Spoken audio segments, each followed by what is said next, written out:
May I be of use, may I be of benefit, may I be of use.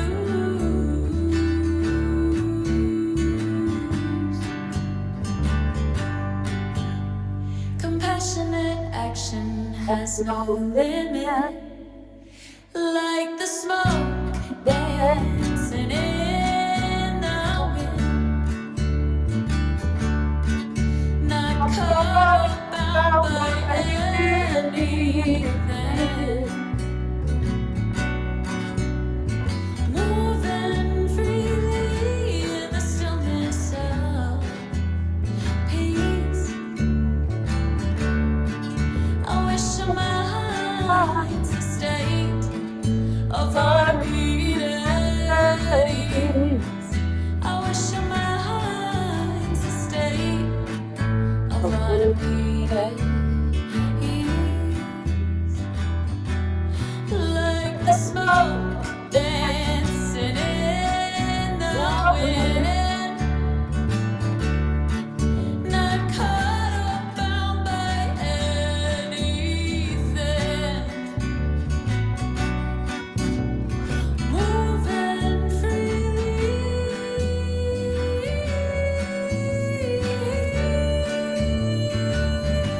I wish your mind's the state of unremitted ease. I wish your mind's the state of unremitted ease.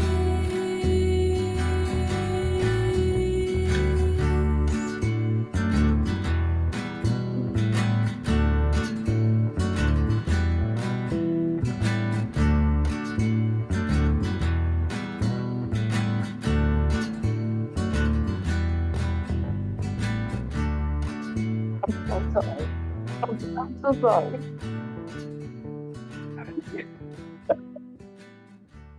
I'm so sorry.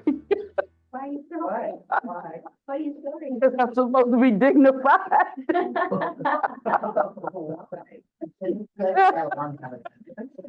But sometimes, you can be dignified and be joyful, but I lose it sometimes.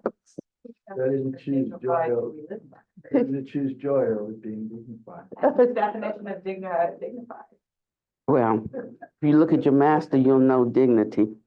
And I want to be so much like him when I grow up. Yeah, no.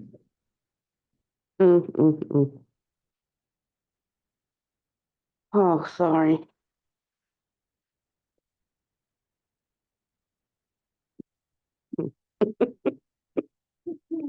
Yes.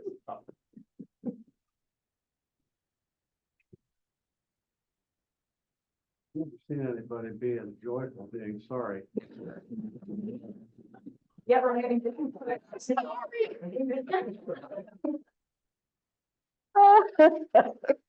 Making me cry. I was just thinking on the way over that I need somebody to help me find some glasses so that you can't see my eyes, because something's happening right now, and I'm going through different kinds of states, and a lot of it is in the eyes. This morning, I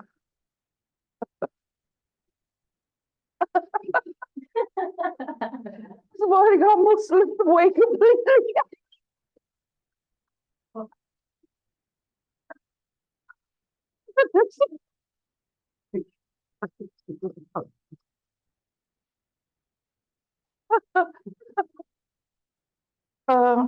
They make glasses that are sun on the top and readers on the bottom, but you have to order them. No, what I want is a glass you like can't see my eyes. Well, I don't think you'd see if there were readers on the bottom.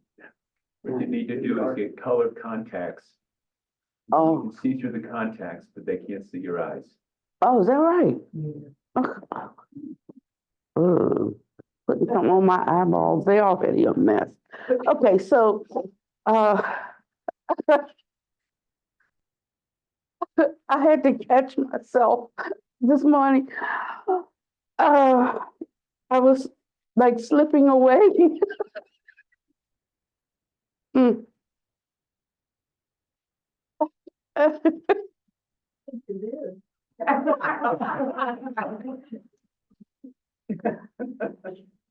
Thank you for not going all the way. Oh, you're dying is so wonderful.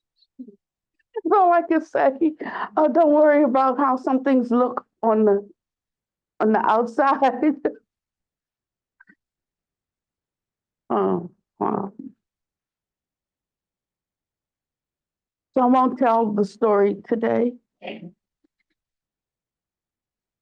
But I had a visit from Pannavati a couple of days ago, and he shared some things with me. But it wasn't even so much of what he shared, or maybe it was, but the fact that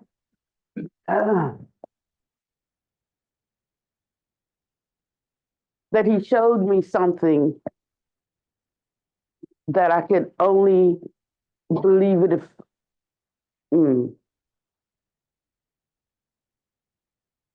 How it moves from belief, something moves from a belief to a fact for you. There's an inward shift. And for somebody else, it may remain a belief, but for you, it is a reality. And that is dependent upon one's own cultivation, whether something is real or not for them. We determine other people's states. We have our specialists who do this, and we have who have crafted their science.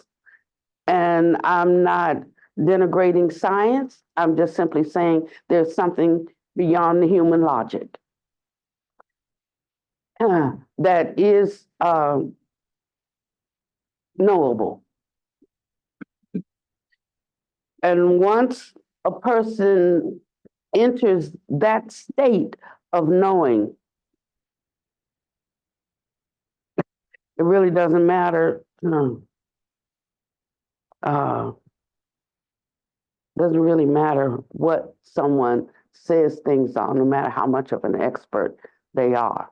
If you haven't had the realization, you just don't know. Sometimes it becomes impossible then to share that realization because they're not words that proceed from logic to express it. And so I had one of those kinds of experiences. And the substance of the experience, what he said to me and what he showed me, is not so important to you because it was for me, you see. So I won't share exactly what it was. I just want you to know that it changed. It changed me. And I was sitting on the bed today as I was preparing for Dom. Just because I'm late coming in doesn't mean I was running late. I get caught up sometimes in this, and it's hard for me to put it away because this life with the Dharma is more real than this ordinary waking human life. It's another dimension. It's all right here and nowhere, but but there's a timelessness in it that that kind of sometimes puts you at odds with our conventional group consciousness sense of time. And now I understand how some meditators, would meditate and think they were meditating 30 minutes and they meditated a month. I can see how this is because our concepts of time, well, it's relative to something conventional. I can't talk it like scientists talk. Cannot talk it like scientists talk it. But I can just say our sense of timing is relative to, like our conventional way of thinking and knowing things. And once you step out of that, then time just really does not exist. It's not so good to get into those states if you have a job, or even if you have, interpersonal commitments. But when you don't, that's a freedom. Sometimes it can even be a stressor.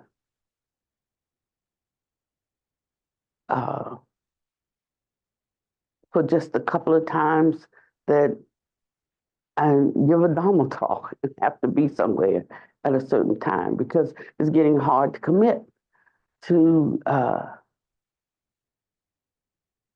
It's more like having to get on Dharma time rather than the Dharma having to get on to your time. I got a text this morning from Soma, I guess, this morning or last night. I have to give a Dharma talk next week, and they've been crying for a topic. I'm not in next week right now. So it's difficult for me to give a topic. And when I give one, whether it's for a retreat or for a Dharma talk, like it very rarely ends up being that. So I don't want people to be disappointed because once I get there, I get what to talk about. And it's usually not something I could have crafted. But people want to know what you're going to talk about, decide whether they want to hear that or not. And I think so many times that when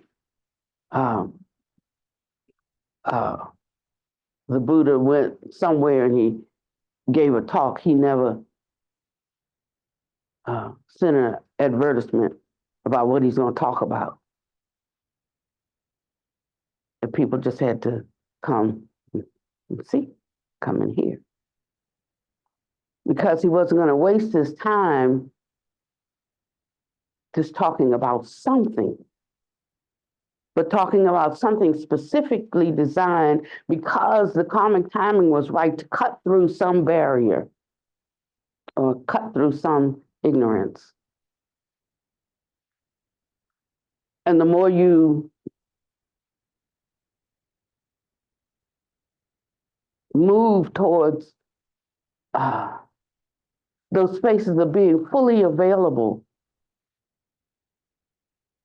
to the Dharma, the more it'll get like that for you. You won't get better at crafting out and knowing exactly what you're going to do and exactly what you're going to say.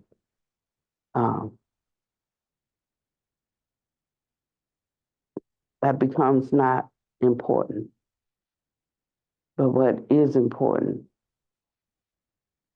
is for each person present who made the effort to come out to have a touch of realization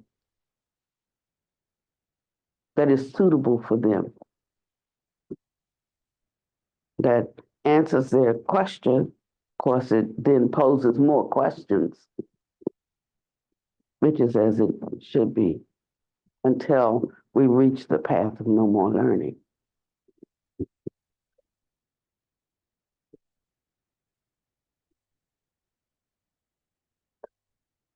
I want to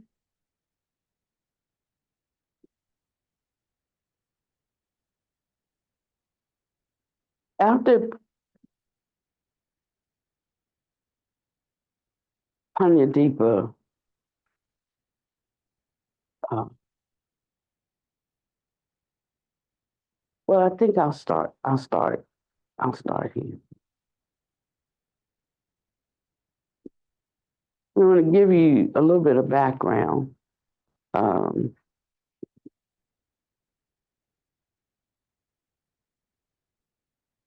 I have my phone right here, and I want this. I left it up because I didn't know how to, but now I might be with my phone in a different place. I want to open.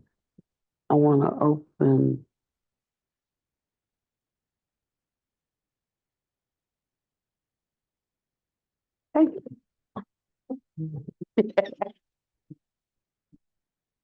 I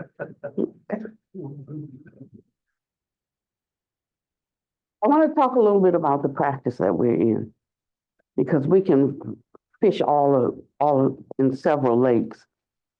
But I want to talk specifically a little bit about Vajrayana practice this morning. And I want to share with you what we call the 31 planes or realms of existence where beings can be born during their long wandering in samsara.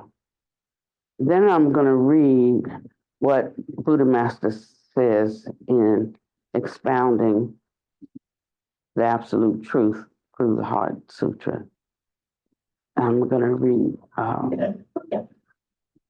what he says about how to cut through and achieve the benefits of Vajrayana practice. So Vajrayana Buddhism teaches that it's possible to attain awakening in this lifetime. It doesn't mean that you'll have the Shakyamuni Buddha's awakening, but you will at least apprehend your intrinsic inherent nature that is the same as the Buddha's, and that's the Dhammakaya. And I think here and there, because of some of your practice that you're touching the Dhammakaya, but you can't abide in it.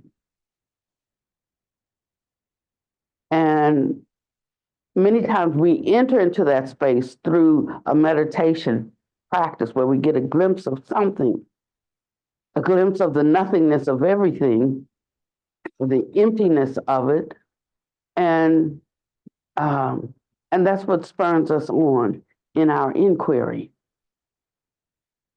And it doesn't matter how we started on that path, maybe just not so stressed out. I need something to help me calm down, or fear of death, or it can be anything. You know, people just didn't decide one day, oh, well, I guess I'll go learn about Buddhism from the Buddha.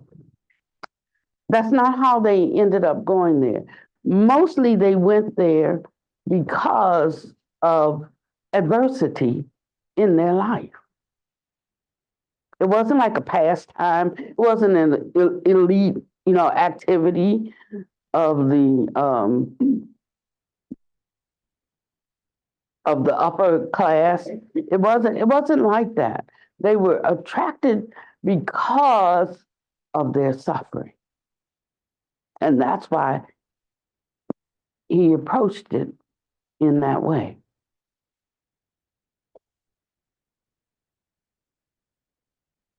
Today, as it entered into our country, it was mostly for people who could afford to pay to sit around other people and navel gaze. And of course, there is some benefit in that, but it's not so much around awakening. It's around maybe how to be happier with my things, how to be a more peaceful person, which is still self-aggrandizing I mean, I might benefit from your peacefulness, but you worked on your peacefulness for you. And so I want to kind of separate all of the notions that we have from what the practice was. And it was for the evolutionary prospect of moving through these planes of existence until one reached the place of no birth and no death. And that's the real reason. We can use it for whatever other things come off of it. It's like walking on a dusty road. You're going to get dust on your shoes, you know. But the road was for going somewhere. It wasn't just for putting dust on your shoes. So Vajrayana practice says that instead of having to practice ethics, morality, compassion, and meditation through many, many eons, that there are spiritual tools that aid in this transformation, that it's like the difference in walking across town and riding a bike across town. One is faster than the other. It's like the difference in riding a bike across town versus going in on a bus that has to stop at every other intersection to pick up people. It's the difference in riding that bus versus driving your car. They're both going like maybe to the same destination, but one is quicker than the other. It is like the difference between driving your car across town and going in a helicopter. So it just depends on where you want to be. When people tell me, I love this world and I want to come back again and again, I'm done. I'm through with them, because what I'm going to teach is not going to be beneficial to their own great wish, because they're wanting something different. And when we make our aspirations, we say, may all beings have happiness and the causes of happiness. And then we also say, may they never be separated from their happiness. So if I try to force a person to go along the path that I'm leading, it might be forcing them against their own will. You understand what I mean? Okay. So I want to say that first. The 31 planes have to do with our cultivation. Of course, meditation is included in cultivation, but it's not the only thing. So if you have what is the hell realm, a state of deprivation, you should know what causes arrival in that state. And what causes arrival in that state, according to the Buddhist masters, is the 10 unwholesome actions. Mhm. They are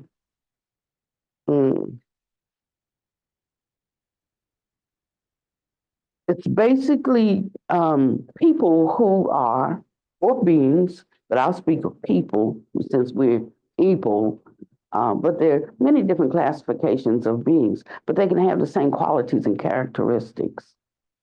But because we're human in this particular incarnation, and we understand, universally our classification of being,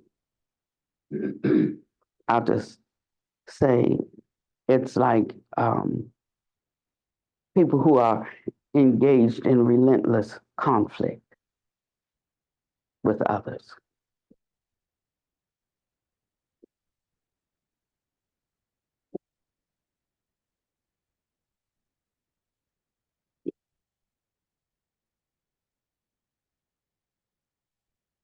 The next state would be, well, I'm gonna go all the way down to the hell realm, okay? We don't like to talk about hell, but I'll talk about the hell realm. One who murders their parents, injures a Buddha, creates a schism in the Sangha, being quarrelsome and annoying to others. That is a realm of unimaginable mental anguish.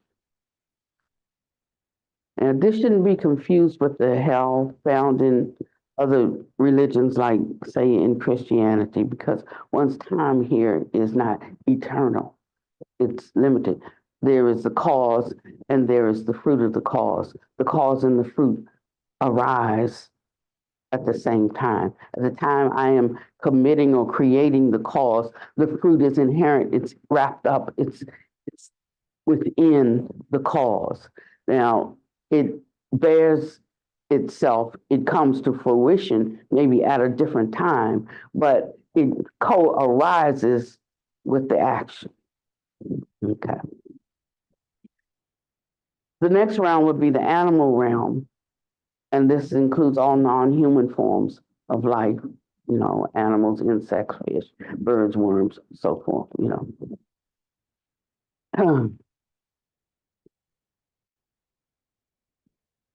And sometimes we talk about don't behave like an animal, speaking to a human. And we talk about, lacking virtue, not having any virtue. The next realm is the hungry ghost realm, or the nightshades. And these are unhappy spirits that wander about searching for sensual fulfillment. Sensual is different than sexual. Sensual means, gluttony, just greed, grasping, that kind of thing. Then, of course, we have the Asuras, because they have some accomplishment, but they just didn't have enough time to get it all together. So I often think I would be reborn in the Asura realm. Yeah, I have some good qualities. I have some not good ones. And they show up at different times. Yet there is a certain integrity or sincerity that I have. Just have not cultivated enough and perfected my virtue. When one begins to develop virtue and wisdom, there is a realm for them that is the home of the Gandharvas, the celestial musicians, and also the yakas, and those are tree spirits. I want to say something in this moment. I just understood, because we would kind of argue with Buddha Master about trees being sentient. And he would say flowers are sentient, but trees are not. Like, yes, they are. I mean, like the whole hug a tree, you can feel the energy coming off the tree. All of these things. And he said, it's another system. That's all he would say, is it's another system. But now in this moment, I understand that it's the home of the Gandharvas, the celestial musicians, and the yakas, the tree spirits. He would say their families are connected through the roots. The tree is just a tree, but it appears to have a certain life because it's the dwelling place of the yakas. Mm-hmm. Did you just say that Buddha Master told us that flowers are sentient? He says they're partially sentient. Mhm. And then we have the celestial realm of the 33 gods. That's where Saka, who was a devotee of the Buddha, um, dwells, and he presides over this realm, and many devas dwell there, living in mansions. Where? In the air. In the air. Then we have the Yama devas, and they also live in the air, and they are free of all difficulties. I mean, we live on the earth, they live in the air. We can understand our living on the earth, but we can't understand beings living in the air. So that just has to do to our limited perspective. And this is why we are constantly working to know what we know, but don't take what we know as all there is to know. This is what our inflexibility and what our intellectual conceit yields. It lops us off from a full understanding. So you could say that it is false in the sense that it is partial. After the Yama Devas, we have the realm of the contented Devas, and this is in Tushita heaven. I mean, that's where the Buddha's mother went when she left this world, when she died, and he went there to continue to expound the Dharma to her in Tushita heaven. Then there's the realm of the contented Devas, a realm of pure delight and gaiety. And this is where bodhisattvas abide prior to their final human birth. This is where Maitreya is right now. And they have devas delighting in creation. And these are, this is the 10th realm, devas delighting in creation. I was going to give you my idea about this, but maybe I won't. I'll just say that it is there. And the causes of abiding in these places is, your level of development of virtue and wisdom and generosity and the 10 wholesome actions. So there's a reason for taking birth in the different realms or spheres that's based on, or that we can enter into through our cultivation. Then there's David's wielding power over the creation of others. And Mara is the personification of delusion and desire. And Mara, that is Mara's realm. So I used to always think, because I was a Christian, and there was our understanding of this creator God, and there was always this devil, interfering with his creation. And I said, maybe that being that I encountered was in the 10th realm of the Pannavati. And maybe I got the story wrong. Maybe there's this other deva called Mara in Buddhism that wields power over the creation of others. That's the 11th realm. Good thing I don't have to memorize all of this. I'm happy for books. The 12th is the retinue of Brahma, Beings in these planes enjoy varying degrees of jhanic bliss. Entering the jhana to the minor degree is the cause of being reborn in the 12th celestial realm, where the retinue of Brahma resides. Beings in these planes enjoy varying degrees of jhanic bliss. Now, That's the cause. at the time, it's if you're in, because jhanic bliss, you don't remain in it, right?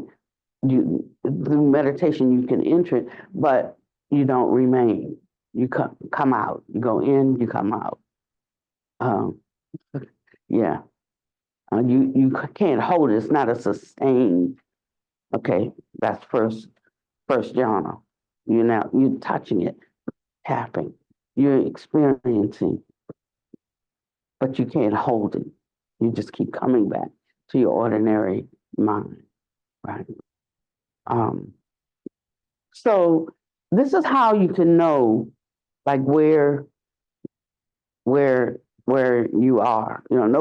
Somebody could look at you and think that they know, but you need to know, right? So that's why we're constantly checking our sense of our development, or cultivation of generosity and virtue and wisdom, right? So that we can have a certain kind of assurance. But when we reach that first jhanic stage, then we know that we're with the retinue of Brahma. We don't have to wonder where we're going to go. We can know. When you reach jhana to a medium degree, it's where the ministers of Brahma reside. And when you reach the highest degree of jhana, that's where the great Brahma resides. The great Brahma regards himself, because of his delusion, because now we're just at the lowest of the high realms of cultivation, right?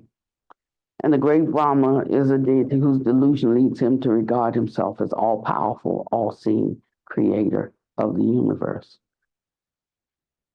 And if you want to know that story, you can Google and you can look up the whole story to get a better understanding.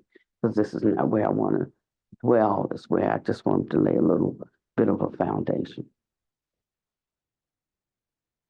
Devas of the limited radiance is when one has mastered the second jhana.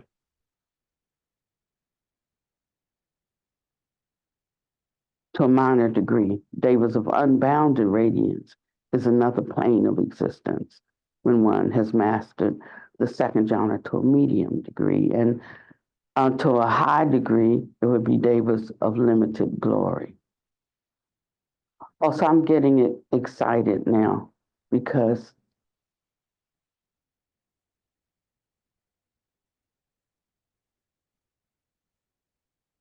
you can really know something that removes all doubt. Sometimes you learn something, but you have no experience of it, so you can't use it that much. But then sometimes you have the experience of something, and you have to find out what that was. And you can't ask somebody who doesn't know. You have to ask someone who knows. So the experience I had with Pannavati caused me to ask the question. I've read these many times, but they haven't really mattered that much to me. Like, I'm just trying to get through here as a human, a decent one, you know. But this is something to know. You just know all the levels. You just know all the, you know. But now it has a different significance for me because of his appearance to me. And because of how he shifted while he was visiting with me, and what became reading, I'm reading to you now and you're hearing, and it doesn't have much significance from me, but that's okay, because I'm laying a foundation for something to manifest in your life at the appropriate time. And then your mind will go and you go back and you're like, what was that? You know, trying to find out or figure out what that experience was, because you heard something about it somewhere. And it was tied to something like jhana practice, like what's that? So you don't have to worry about it now. I'm just throwing seeds, okay? And there's the devas of refulgent glory when one reaches the third jhana. Then you have the fourth jhana. And from the 21st, the very fruitful devas, the 22nd, plain unconscious beings, only body is present, no mind. The 23rd realm, devas not falling away. The 24th, the atapa devas, untroubled. The 25th, the beautiful devas, beings who become non-returners in other planes are reborn here, where they attain arhatship. The 26th, the clear-sighted devas. The anagamis are born here, non-returners. In the 27th realm, these are the 5 pure abodes, which are accessible to non-returners. And those are in the fine material realm. And then we have the immaterial realm. And that would be like, you could call it the 5th jhana, but we call it the 2nd, formless jhana, because you had 4 of form, and then you have 4 of formless, right? Infinite space, infinite consciousness, nothingness, and then neither perception nor non-perception. The inhabitants of these realms are possessed entirely of mind, having no physical body. They are unable to hear Dhamma teachings.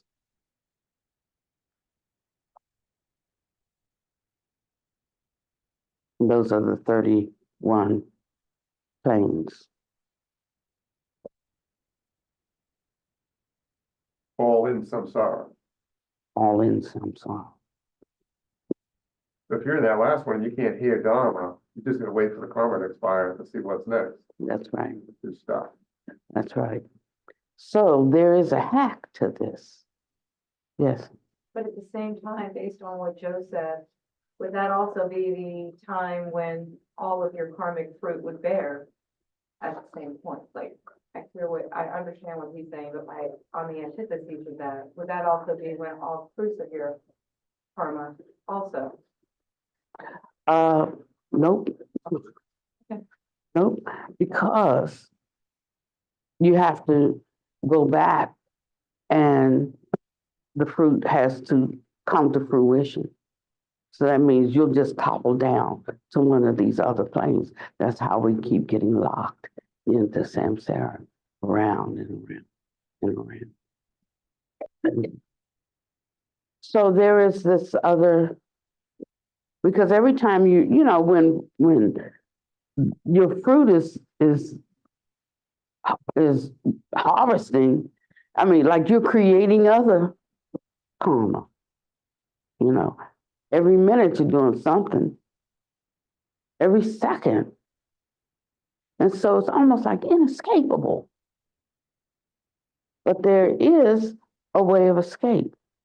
And the way of escape is to see the emptiness of all things. And that's why he says you cannot use analysis as an escape. You can't because analysis is based around concrete principles. It's based around trying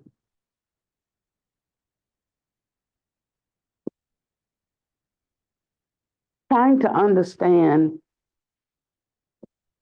the inherent emptiness of all things, and yet holding on to anything as permanent and concrete will make it impossible for you to apprehend the emptiness, that which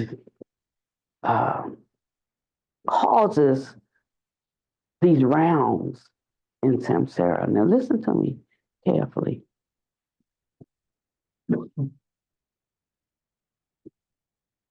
There's no time, the Buddha Master says, when this process of arising and perishing ever pauses or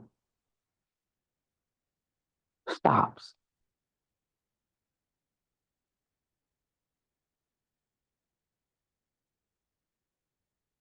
Without arising, there is no perishing. There is neither arising nor perishing. I tell you, this is profound. Without either arising or perishing, all dharmas are non-existent. And from this, you can begin to awaken to the principle of emptiness. This is called observation of emptiness through analysis, according to the Hinayana or Theravada view.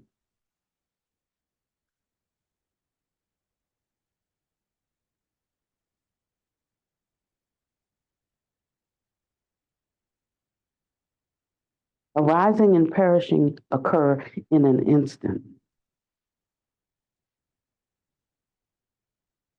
Even when we use the words like change, you know, it's wrong.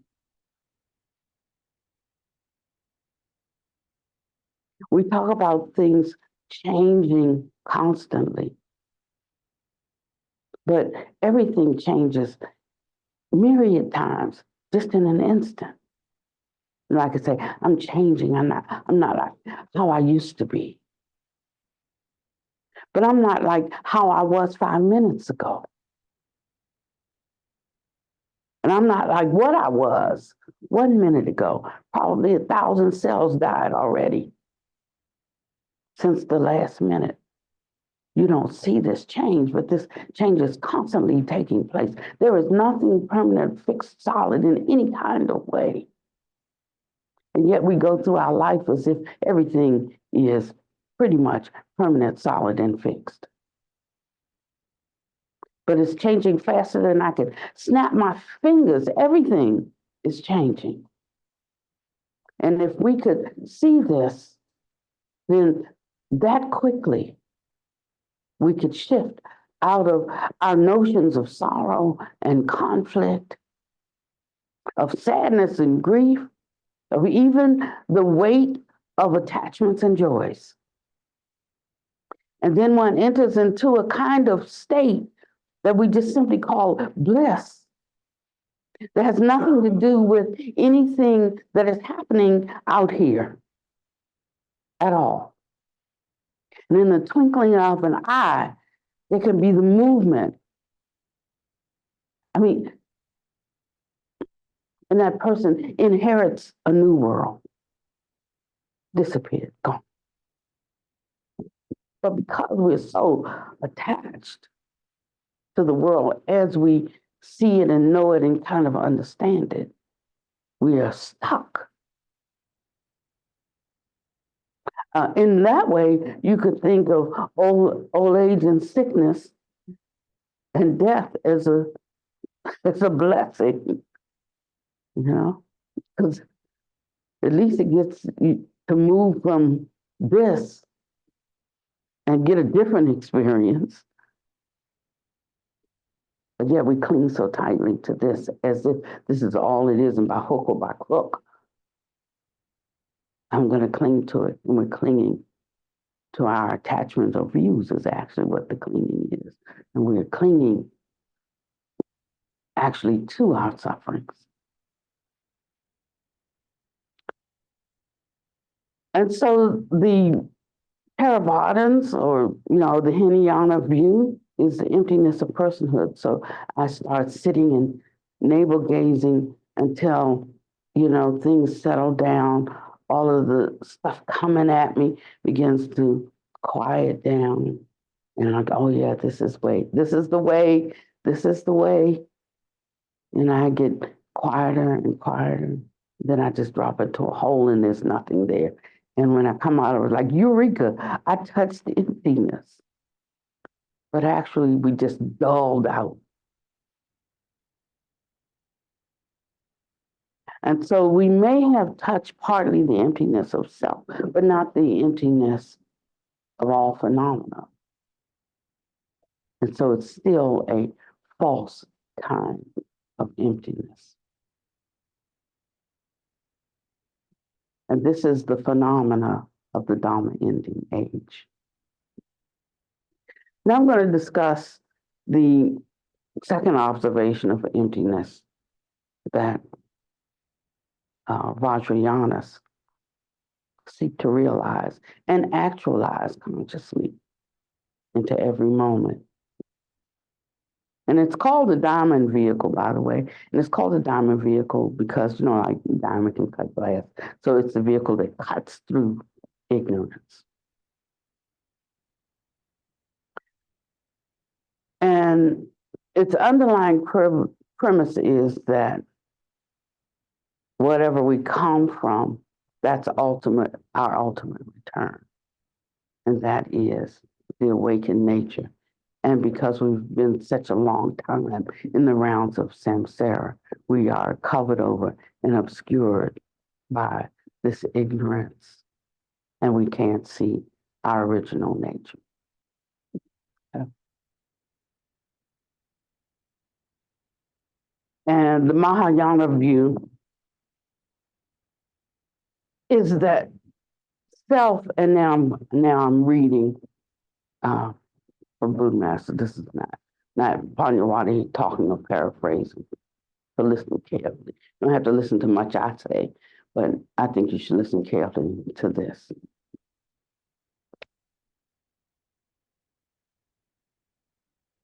What is the Mahayana view? It is the observation of emptiness of the entity itself. That means the Hinayana view is the emptiness of personhood. And this view originates from the principles used to analyze emptiness. Like you cut me open, you won't see me. You'll see blood and guts and bones. You cut those open, you won't see blood and guts and bones. You'll see what's cells, right? If you cut a cell open, you won't see a cell, you'll see molecules, okay? And you cut molecules open, you won't see molecules. So no matter how finely, you dissect, there's going to be something else. You're not going to get the same thing as you continue to break things down. And so he says that's analysis, okay? And that appeals to the intellect, to reasoning. But he says that is not how you will penetrate these barriers. That's good to use for worldly things.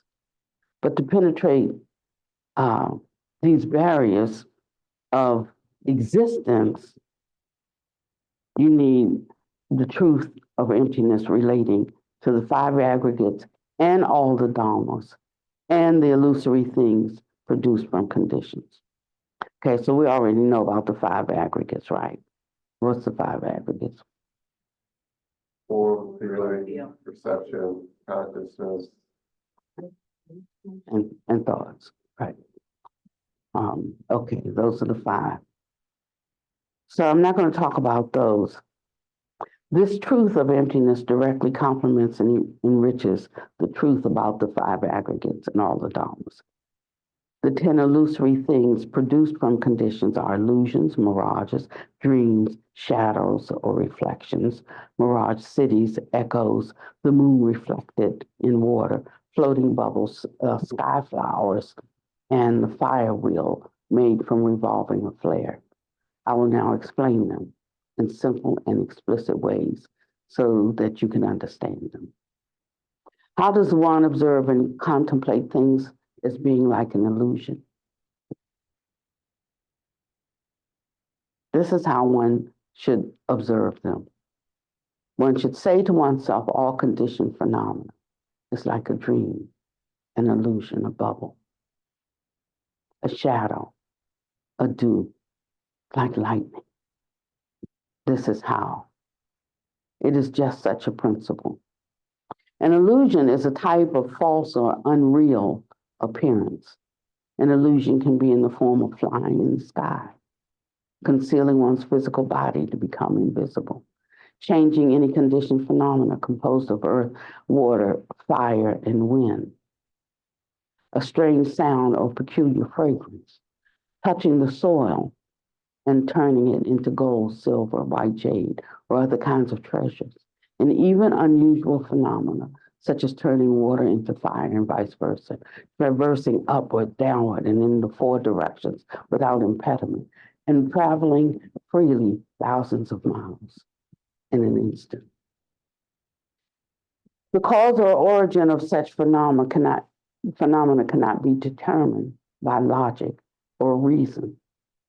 Such phenomena cannot be determined by logic or reason. Such phenomena are states that practitioners are best able to realize and know on their own, especially mantra practitioners, and particularly holy virtuous ones at the level of state practice. And when we are talking about state practice, it's not like we're listening, we're trying to comprehend with a mental capacity, but it means actually entering into the state that allows the carrying out of these kinds of activities. The mind state that allows them, sometimes we struggle and we want to be better than we are, and we want to, I'm like, why? Well, like, why are you struggling? Or why are you frustrated? You can't be any better than you are in the state that you're in. When your state changes, your capacity changes. So there's no need for any of us to be struggling or frustrated with our progress. Like, I want to be like that. I want to be able to do that. I want to have those sitters. I want to understand this. You can't in the state that you're in. But when your state shifts, then you can. It's as simple as that.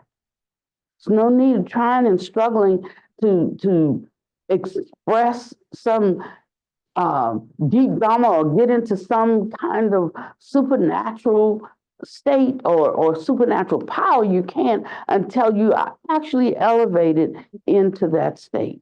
There's no way. There's no way to get into it. There's no way to perform on that level unless you are on that level, in that state, right? That's it. So no need to be frustrated. You can recognize that you're not there, and that's fine for recognition. It can be an aspiration, but you have to look at what actually brings it to fulfillment. There is some level of generosity, some level of compassion, some level of wisdom that you have to be on to know it like that. Have I lost anybody? Okay. All right. So that's first thing. And he's telling you how to know it like that. So it's very difficult in the beginning for me, but now I'm constantly looking for something that's taking over my sacred cows.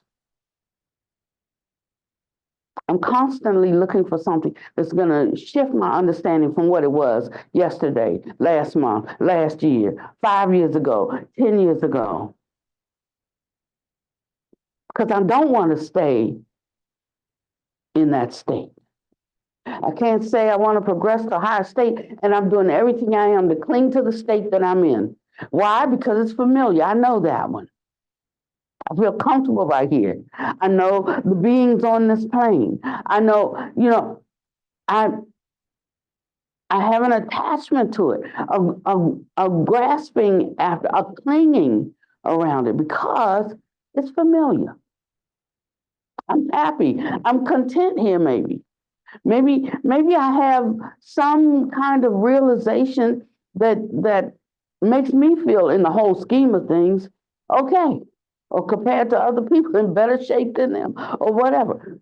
But I'm holding, we left purses. But I'm holding to that and also saying, I want to know more. And you see, it's going to be impossible to go forward and to go backward at the same time. But that's what we constantly do. Partly because we're afraid. Hey, how are you? Good to see you. And it's impossible to go forward and backwards at the same time. The most you'll come up with is that you'll be running in place. Oh, this talk is for some bodies today. But it takes a kind of wisdom to be able to see that I'm running in place. What I say I want, that expanded consciousness, yeah, but I'm not willing to give up this view. Or I'm not, and you don't even have to give it up. You can hold on to it and still be open to another view. It's our attachment to views that keep us locked. Otherwise, it can come like dominoes falling. It's one reason why younger people have a greater capacity, because they become less staid and less fixed. I mean, they're suffering.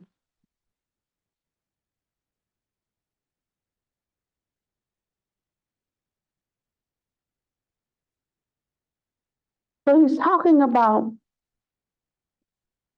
this, a kind of way to enter into the emptiness of things so that the delusion falls away. And he says, emptiness, this word, emptiness, what does it mean? Observation of the emptiness of the entity itself refers to the essence of all dhammas being empty. And what does dhammas mean in this sense? Everything. Everything, all phenomena. All phenomena, everything. One knows that everything is empty is used to do observation. One knows that everything is impermanent is used to do observation. Through observing naturally based on the Dhamma principle that everything is empty, one knows that everything is empty. Through this perspective, one knows that the entities themselves are empty. You look and see that the entity is empty. If you break down a car, you won't find a car in it. You'll find chassis, wheels, tires,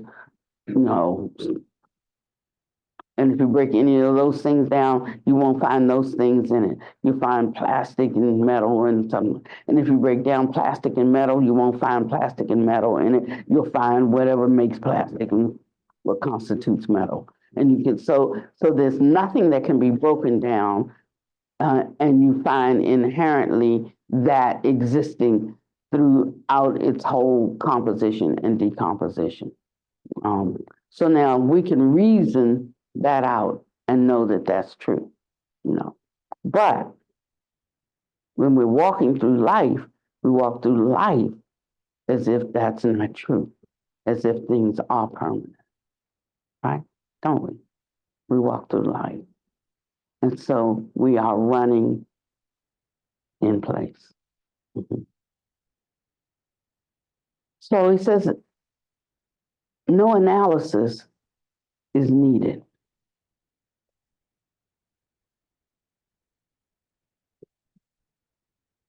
And then he talks about thinking of it in a different way, not through analysis. And he says through illusion, through mirage, like life is like a dream.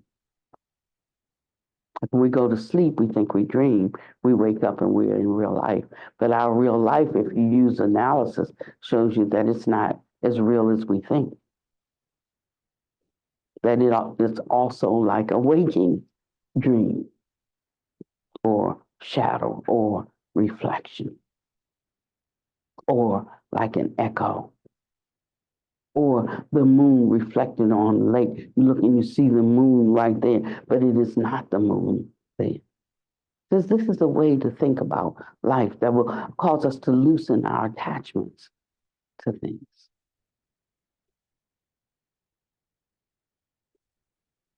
Says, so then part of cultivated power is the ability to look at the vicissitudes of life from an illusionary perspective, not grasp so tightly.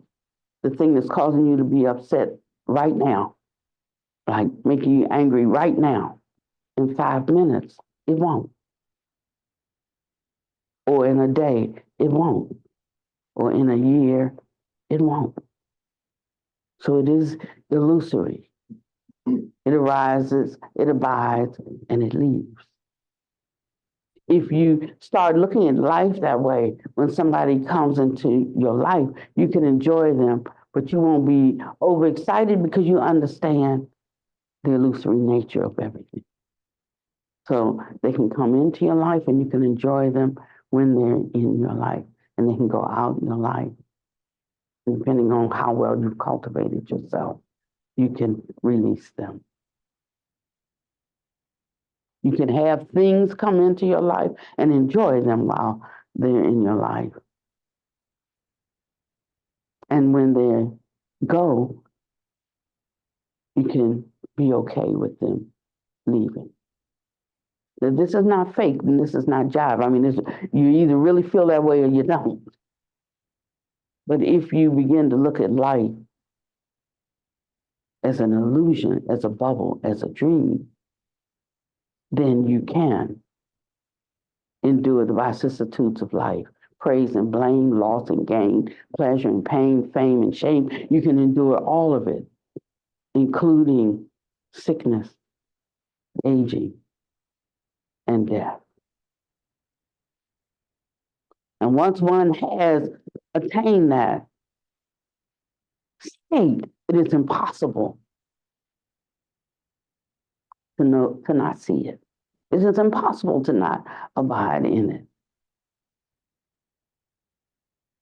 I talk a lot about death, maybe, I guess, right now, because it is now life to me. Because I have seen something and I have tasted it. And so it's now not something that's the opposite of what is real to me. And that, so I don't know what it is. But because of touching that state, entering into that state, I now know what it is. I can't explain to you what it is, but I know what it is. So pardon me when I talk about it like it's like, chocolate cake or something like that, and you're saying like, that's scary talk or whatever. It's not. I see the illusory nature of this life, but also death is like an illusion to me too. One illusion for another, all illusionary, And so I'm not afraid to approach it or to touch it. It's not something you can teach, and yet you try to teach it, but you can't teach it if you haven't touched it. You have to know it. Otherwise, it becomes words. But when you know it, there is the life-giving property of it that at some point in time, somebody can enter into it without fear. So he says the causal origin cannot be determined by logic or reason. Such phenomena are states that practitioners are best able to realize on their own, but especially mantra practitioners, and particularly holy virtuous ones at the level of state practice.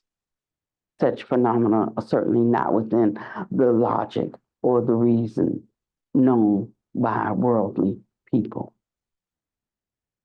However, all phenomena are unreal. Those phenomena I just mentioned are unreal. They are false. After a practitioner has a certain degree of cultivated power, sometimes he will produce great power when facing another party or when experiencing for himself the beneficial effects of his practice. There's the example of Den Hai. He did not heed my advice, and he flew into the sky. And this is concerning supernormal powers or I'll say supernormal, normal being one level of interaction and supernormal being like a more extended, higher level of interaction with phenomena, okay? So I don't have to take it to mean any more than that. So while Ding Hai flew into the sky, a demon took that opportunity to enter his body. Why? I'll tell you later. I'll just say it occurred because he had attachment. That was the reason. That's the ability of David Copperfield and others to fly in the sky based on the same principle. Besides flying in the sky, there's also concealing one's body to become invisible, or changing the great elements of earth, water, fire, and wind. I remember reading when they were going to stone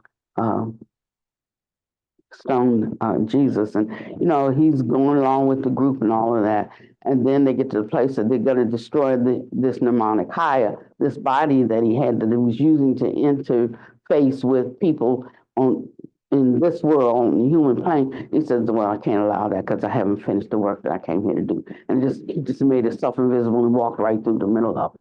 And they know what happened to him. But he's talking about how one enters these states, is what I'm telling you. You might have to think on it for a long while. I'm telling you, these types of transformations are endless. With the pointing of one's finger, fire will become water, and water will become wind. I remember when I was really sick and I went to China to see my great master, Chen Zhonglong, who was the 23rd, 20-something patriarch of the Longmen Dao sect, School of Complete Enlightenment. And I was sick when I went to China, and they asked you, are you sick when you're coming? Because people come sick because they come looking for, the healing powers and the healing masters there. I'm like, no, I'm not sick. I lied.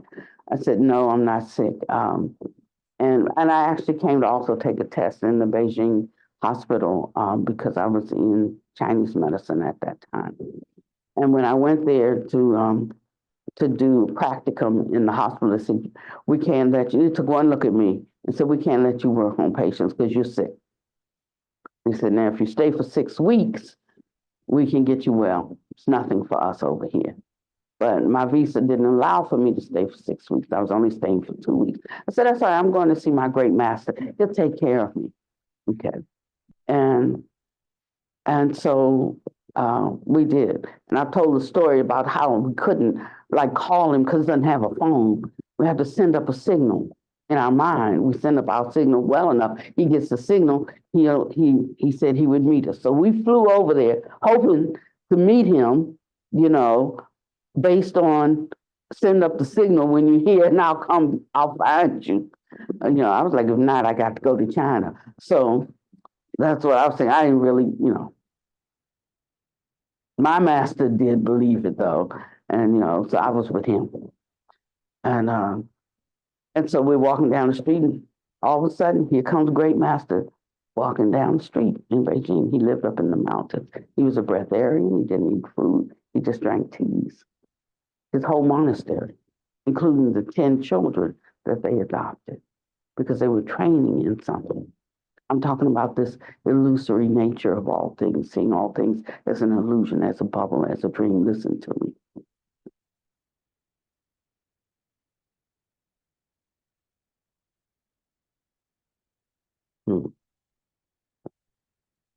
So it is in this way that transformations are endless.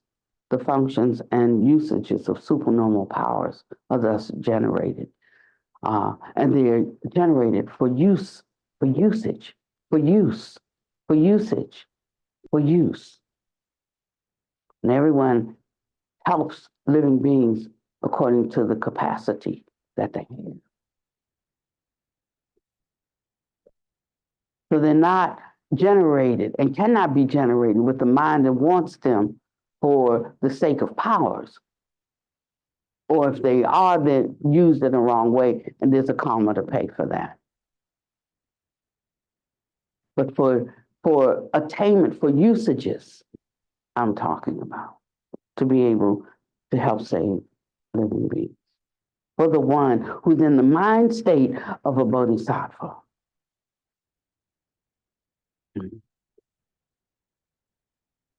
In this time, various conditioned phenomena are transformed in accordance with one's mind. So one's mind transforms external objects. Right now, in the state we're in, our minds change and shift and roll with whatever we see or experience externally. But when one becomes accomplished, external conditions change or shift according to one's mind. There are strange sounds and peculiar fragrances that you pick up. You hear strange sounds. Today when I was riding in the car, it started about a while back, but I didn't think about it because my mind wasn't like in this particular place that it is right now. But I was playing I have a tape on the Shasta Abbey monks and nuns, and they do a chant, and this is like Gregorian, and Gregorian is not really my thing, so I would have, it's just different than the kind of music that I like. But I've been playing it because I'm working on non-differentiation. I'm playing the song because of the chants for what they're chanting, not because I like the kind of music, the genre, And this is one way I work on developing more of a non-differentiating mind. Things I don't like that I pay attention to. I try to get to the place that I don't like it or not like it. That's how you have to work on that sort of thing. So I'm listening, so I've been playing it over and over and over and over and over in my car. All of a sudden, track number 4, and the boom, and it was the really big drum. The drum is humongous. The drum is like that size, and it hit. And when that drum struck, it started talking to me, the drum. And then they would chant da na na na na na na na na, or whatever, however the Gregorian melody goes. And suddenly it was so sweet, the video. When it struck the drum talked to me and it spoke to me again. And it gave me stuff that I understood in English while they chanted their Gregorian music in Chinese. Didn't know the Chinese didn't like the Gregorian chant, but when the drum spoke something literal to me in English that made all the rest of that homage that they were paying in their way, in their, particular, peculiar Chinese Gregorian way. All so beautiful. Because I got past that part of me that was discriminating according to my particular taste. Now, so two things happened there, extraordinary, that the drum spoke. It wasn't no longer the sound of a drum, but it spoke English words to me. And the non-differentiation that I was wanting, I entered into it. So that's cultivation. Going to the things that you, diminishing what you think is important and accentuating that which you don't have a taste for, because it's not within it ain't your thing. That's a part, yes. Rap music is next for you. Yeah. It's easy to get into. Yeah. I used to hate rap music. And I remember when rap music first came out and I was in church and I was in the senior choir and I was the pianist and the assistant choir director because of my training in college in classical music, right? So I loved it. I loved classical music and all that. My pastor takes me out. He puts me in with I think it was called an intermediate choir, which is teenagers. And I didn't want to be with teenagers. I didn't want to sing any of their music. And this is when rap was like first coming out, and I hated it. I thought it was so unspiritual. I didn't want, and I was raising a huge fuss because I didn't want to do this, but he made me do it.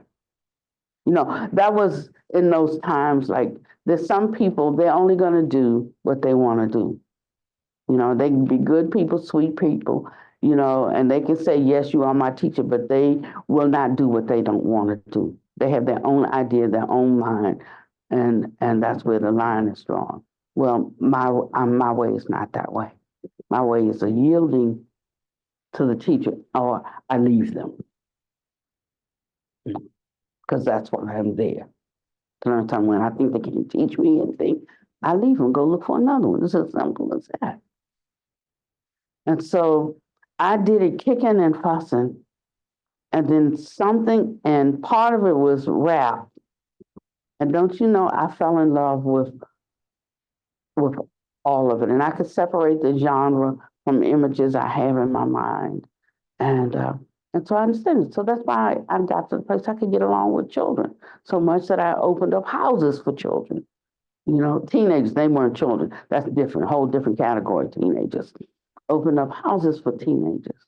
They could come in that door calling me nigger, which they did, because most of them came from poor rural families that had a certain view of the world and the people in it. That's what they knew, But I wasn't offended because of that, because I understood that's what they knew. So they had a chance to live with me and come to know something different. And they did. And there wasn't a one that didn't leave that place calling me mama. I mean, not just calling me mama, but respecting me, and loving me. And even to this day, they still come around. Or they call. Most of the time I don't answer the call because they're going to ask me for something. I know that's just them, because they know if I have it, I will give it. I'm like, you need to work out your own problems. And I let them. So I'm talking about a kind of cultivation now, if you're following my track. It's not ordinary. You're not going to hear this in another Dharma center, hardly, but this is where the real work is done. It is in our thoughts, our speech, and in our action. And he says the only way that you're going to advance is that you're not going to be able to get into this through the intellect.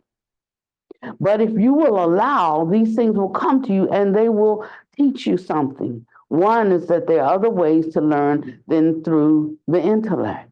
The other ways to know the secrets of the universe, to know that you are part of the universe itself. While we're just trying to be part of it all and we're trying to be on one accord and like one. But how do you get there? It takes being in a certain state to be able to get there.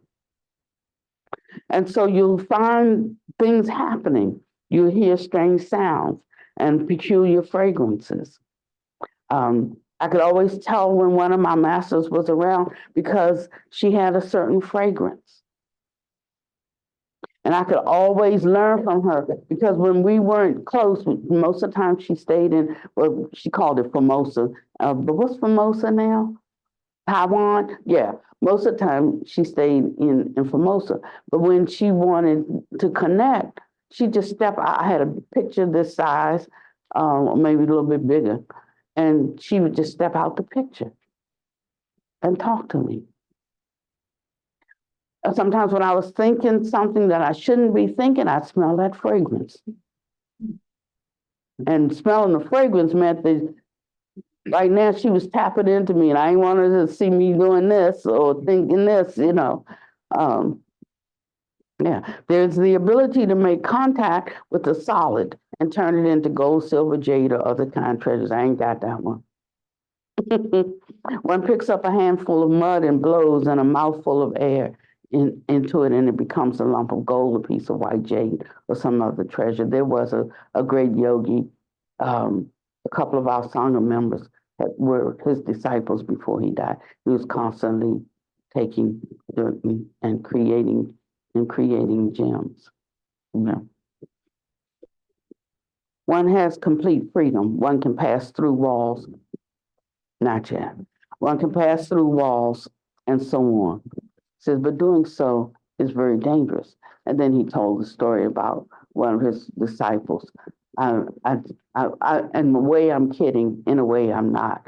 To me, this wall is still very solid.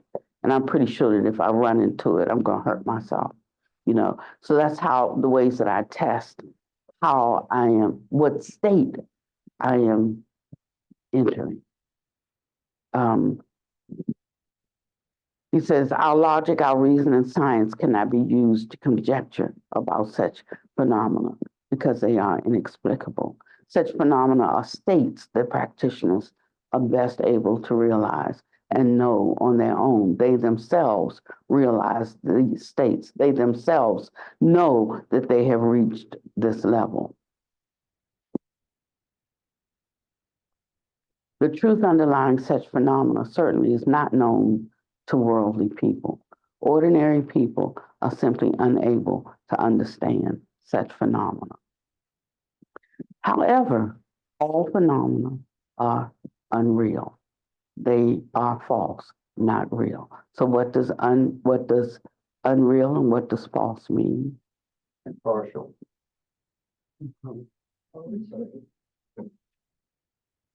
Try again. They're impermanent, they're temporary. Just thinking temporary, all phenomena temporary. That's what unreal means. So if unreal throws you, just lose that word for now and just say temporary. It means it has no inherent existence. Not always was, always is, always will be. Everything is constantly shifting and changing. That's the idea, to allow one's mind to constantly see the fluidity of things. That is what is, and the fluidity and the shifting according to causes and conditions. And that's your superpower. Is empty and unreal the same thing, or is there a difference there? Empty and unreal. Same thing? Mhm. Thank you. Can I? say Yes. something on this? Yeah. They say that the entropy of the universe is ever increasing. Now will eventually end up in emptiness and cold. So cold is a crafted word, isn't it? In other words, all the solid matter that we can envision, all the galaxies are separating and dissipating, and everything is getting broken down to nothing eventually. Yeah. So and that's true. I mean, our science knows it, you know, on a scientific level, but in terms of theoretical level, right? But in terms of, and that's one part of it. But the other part is marvelous existence. There've been many times of the universes coming into existence and going out of existence, and we have like this black hole phenomena, and we find out like we thought we figured out what most of the world is, and we found out we figured out most of the world is nothing. Is you know, and these are ways that we can use to kind of help us in this idea of seeing and understanding all life as a mirage. But you become scientists primo, you know, if you could actually hold that view. It's not non-scientific. It's actually, as he said, scientific. But it's so hard for us because the internal base, eyes meet the external base, object, consciousness arises. The three of these make contact, and with contact comes feeling. And then with feeling comes all the rest. So, what do you think is the most important aspect to deal with? What do you think holds us, locks us into, conditions us for attachment? Feeling. Mhm. And we immediately jump to, well, what should we be cold and have no feeling? Or what, that's like indifference. No, you don't not have feeling, but you understand the illusory nature of feeling. I think acceptance comes in here. Mm. You want to say more? I must have been 20 years old walking past the television set, and there was a monk sitting there saying, you must accept life. You must accept life. Over and over. I said at that time, there's something to this message, you know? And it seems like that just fits in right here where you are. Mhm. Yeah. So acceptance, it's a word that when it came to us, it implied, because of the way it was presented to us, and accept life, you know, we're like the brats of the world over here. It's a little bit difficult for us, where other countries, or they call them undeveloped countries, third world countries, and I'm looking at these people and they just go through life like this is life. You know, this is the good, the bad, the up, the down, the in, the out, the ugly, the beautiful. But if we don't like something, then we want to change everything. We want to make it like we like it. And it's a neurosis that has blinded us to the bliss, you know, the inherent bliss of emptiness. And we all sit in this room and we all nod our heads, but we're more affluent than 99% of the whole world, you know, and we're just looking at it from our side. And so we don't have the happiness and the contentment. And acceptance doesn't mean like, you know, you just let anything happen and say, well, I just have to accept. You know, we always run to the extreme. Well, what about this? Or what about that? You know, or we go extreme and we do allow just anything. You know, if somebody's acting out, you know, you could just say, you don't have to go away, man, but you got to go now. That's all. And you don't have to be attached to it any other than that's not beneficial, useful, you know, or fruitful. And so there is some action that you take, and sometimes there's an action that you don't take that seems to be an action that you should take, you know, but each one within us has to figure out what that is. And that's what the whole path of cultivation is about, having you figure out every action, every thought, and everything that you say in particular. Was at the right time to say it? Was I the right one to say it? Did I say it for the right reason or do it for the right reason? You have to ask all of these questions. And when you know for yourself that you've done that, you know, then one can abide, you know, in that integrity, in that peace, in that certainty. And so figuring all of that out is what our whole, you know, issue or activity about life is. And then you can enjoy things that should be enjoyed. You know, it's not like you can't enjoy anything, not like you can't do anything, not like you can't have anything, not like you shouldn't be in a relationship. It's not about any of those things. One then misses the marvelousness of life, the marvelousness of the moment. When a child is playing and a child is carefree and a child being Ultraman and you know, or being the fairy or whatever, they are in such bliss, but it's all illusory. They don't think it's real either. You know, they know it's not real, but they make up their world.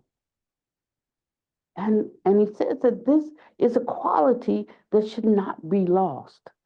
And if we regain that quality, we will actually expand to engage in the true nature of the universe, which is temporary, changeable, and that the mind can actually construct and create a reality that you live in. That's why two people can see the same thing and they see two entirely different things. Two people can hear the same thing and they heard like two entirely different things. You know, it's based on who they are.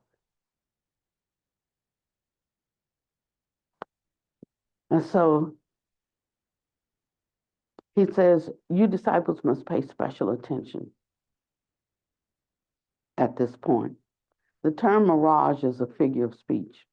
It is to tell everyone that there's no such thing that exists in the emptiness of the five aggregates. Having originated through conditions, the differences among all existent things are empty, such as you differentiate male and female, good and evil, long and short, green and red. It's endless.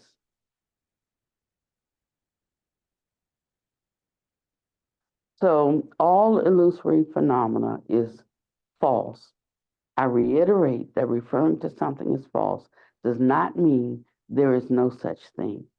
Even you disciples sitting here now listening to this Dharma is false. That's not to say that none of you are here and I'm not speaking. Rather, it means that all of your bodies are false. And this is the truth I'm talking about. I'm not saying that you do not exist here or that your existence here is a deception. Do not try to understand this through worldly ways. Don't mix up concepts. The practical lives you are in the midst of and other matters are false, are unreal. You're bound by the five aggregates and you're led and deluded by illusions. And then you regard these false things as real. Mhm. I say to you that as you are things are shifting according to your state, then supernormal states that have been realized are also not real. They too are false. If you say that your phenomena is real, then the phenomena of the practitioner is also real.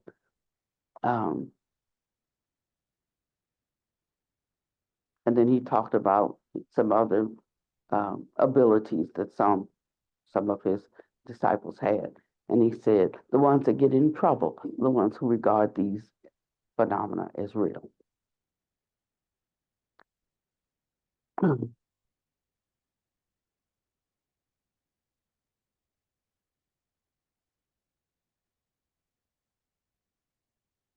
As to living beings in the midst of matters and things in their practical lives, they focus on what is false, such as things between men and women. They think so and so did not listen to my advice and he treated me in such and such a way. In doing so, they seek their own suffering. They look for trouble. This is caused by the mind that differentiates. They remain forever attached without letting go. Ultimately, these are false phenomena. Not one of them is to be clung to. In the end, such people waste time and they don't attain anything. They totally abide in the process of things arising, existing, decaying, and vanishing. Practitioners who have realized the state of holiness are different. When they see phenomena, they know that it is false. This includes even seeing miraculous and strange shape-shifting, or the appearance of an oceanic congregation of Buddhas, or any supernormal phenomena, such as flying into the sky or making one's body disappear. Supernormal powers are all illusions, and one should never be attached to them. They are also called mirages. Now, since supernormal powers are illusion, why are they used? After one has attained the supernormal power of defilement's extinction, supernormal powers can be a skillful means to save living beings. So the one power that we should be after is the power of defilement extinction. This refers to what Buddhas and Bodhisattvas do in their continual practice. Defilements extinction.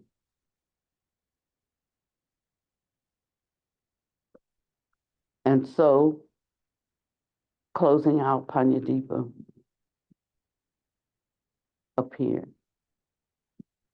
And he told me briefly, this is all I'm going to say about it, that in my state,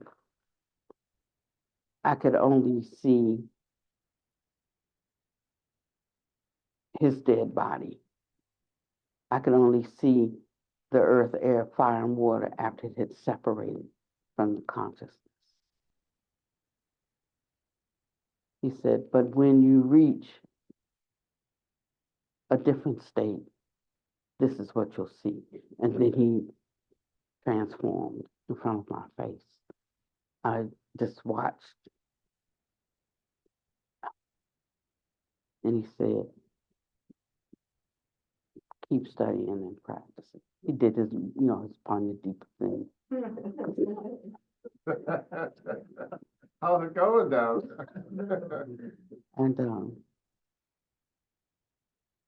And I'm grateful for that experience. And it gave me some confidence. He talked about some other things too, that were personal to my own journey. And but it changed the way I hold everything.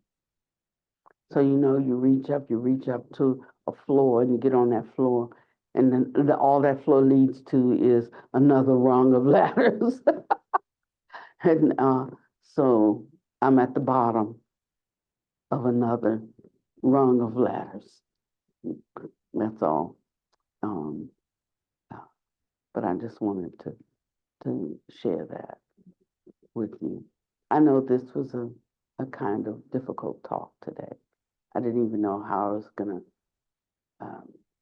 get through it, because it seemed like a giant leap and not related to our vicissitudes of life. But sometimes we have to leave all that mess. And the only way we leave it is to see it as an illusion, a bubble, a dream. And this was piggybacked on a couple of weeks ago, remember, when I had a dream and woke up. It was like, a great dream. And then I was told, go back in that dream and change this and this. So I went back in the dream and I changed this and this. And it was like, it's easy to do because it's a dream, right? And then I wake up the next morning and it says that, suppose that was reality, and this waking moment, now you're in the dream. See them the same. And that's how one begins to move towards a non-differentiating mind. And once it becomes like rote in you, then you'll see extraordinary. You'll come to know extraordinary. And you'll begin to move out of the category, all of us, of ordinary, untaught beings.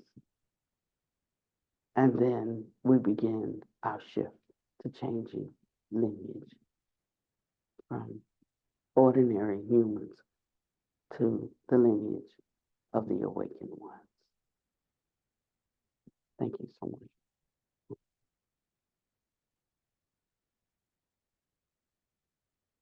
Somebody- I think Tanya was with all of us. So Yeah, he is. He is. And I always wondered what, you just wonder, like, if he don't make it, ain't no chance for anybody else. Like, unless you didn't came here as a bodhisattva or Buddha, but ain't no chance, But so it was very comforting. And I guess I was supposed to share it with you. Okay, thank you. Did somebody close?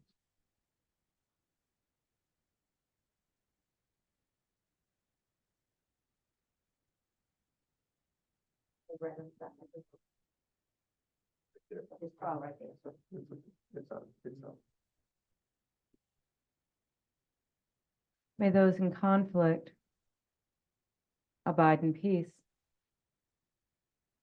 May those who are ill find their medicine. May those who live in fear find solace. And may those who are hungry be nourished. May we find our gift and open it and share it with our world. May we find our song and use our voice to sing it. May the blessing of our time with friends who are here, friends who have passed, and friends who we do not yet know. May we love equally, unconditionally, and smile upon ourselves and smile at a stranger.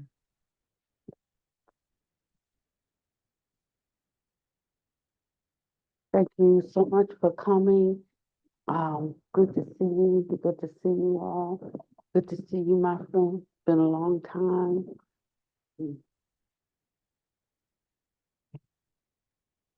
Have sense, so.